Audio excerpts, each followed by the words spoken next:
another dead body with a connection that cannot be ignored, as Hillary Clinton's body count seems to be on the rise once again, after a brief reprieve of no sudden, mysterious casualties. The latest is possibly the most shocking yet in the truly startling trail of dead bodies that keep accumulating around this crooked woman with major secrets she's desperate to keep hidden, no matter who she has to kill off to ensure it. It didn't take long for her latest victim to be found dead in his pricey New York City apartment by his 11-year-old daughter, who discovered his death that's strangely been ruled a suicide even, though how it happened suggests otherwise.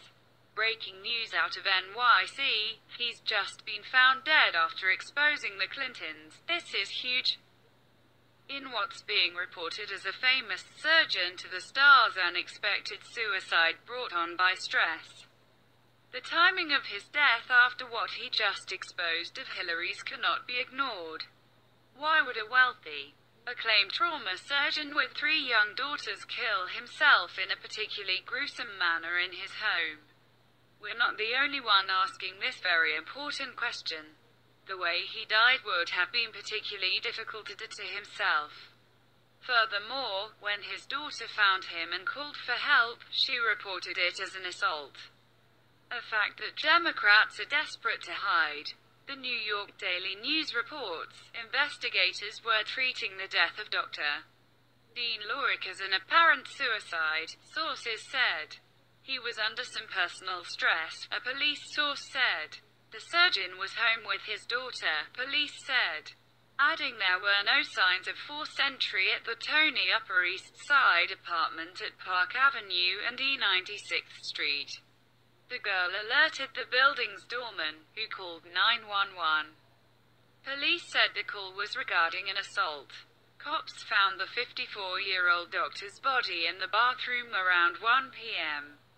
The knife was near his heart, a source said. Lorick's wife was playing tennis at the time, police said. Lorick, a father of 3 girls, was the associate director of the orthopedic trauma service at the Hospital for Special Surgery. He was also a professor at Weill Cornell Medical College. Although he's known for his many accomplishments in treating notable figures like U2, Bono, and was also on a team of doctors who helped NYPD officer Tareth Lee recover after an SUV plowed him over. His alleged connection to the Clintons has just surfaced. Neon Nettle reports, one of the United States' leading surgeons, who exposed misappropriation of funds by the Clinton Foundation in Haiti, has been found dead after being stabbed in the torso. Dr.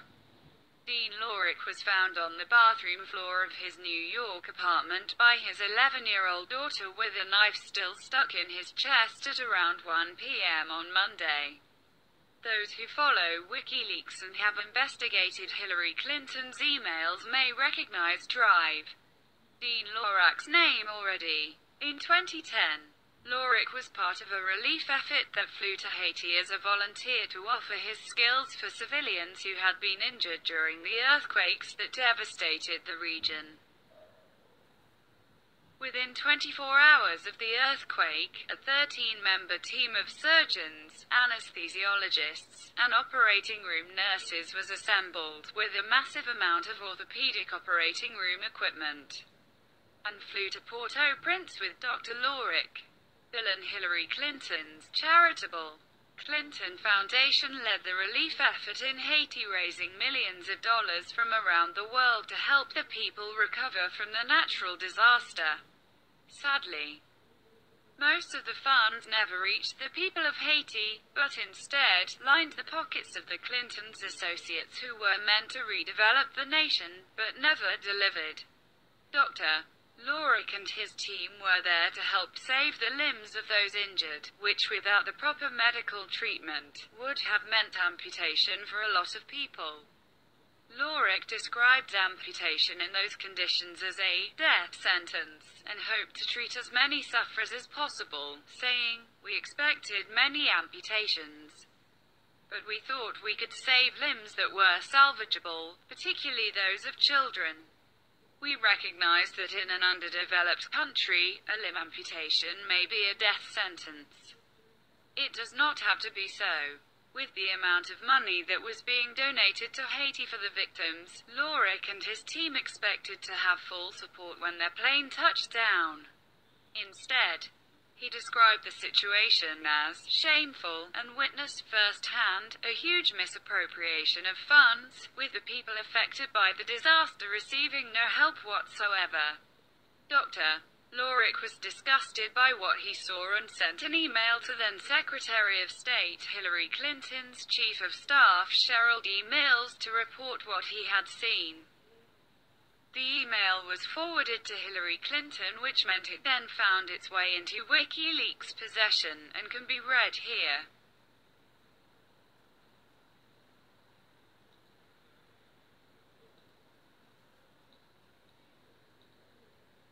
Unsatisfied with a lack of response from Clinton's people, despite the fact that they had clearly read his email, Lorick wrote an article for CNN that exposed what he found when he arrived in Haiti. We found scores of patients with pus dripping out of open extremity fractures and crush injuries, reported Lorick. Some wounds were already ridden with maggots. About a third of these victims were children. The entire hospital smelled of infected, rotting limbs and death. Later on, we would judge our surgical progress by the diminishment of the stench. As we got up and running and organized the patients for surgery, we told our contacts in the United States, the Clintons, what we needed. Unfortunately, that help never arrived. We left feeling as if we abandoned these patients, the country, and its people, and we feel terrible, said Lorick, adding, upon our departure, we witnessed pallets of Cheerios and dry goods sitting on the tarmac, helping nobody. Yet our flight of critical medical equipment and personnel had been cancelled. Our role back in New York is to expose the inadequacies of the system in the hopes of effecting change immediately. Dr. Lorick's reports on Haiti shone a huge spotlight on the level of corruption that was taking place in Haiti while Bill and Hillary Clinton reaped the praise as the faces of the relief effort. Hillary Clinton never seems to be able to escape scandal, and as long as she's a free woman, rather than being locked up where she belongs, she will be continued to be questioned in everything that she has any kind of connection to.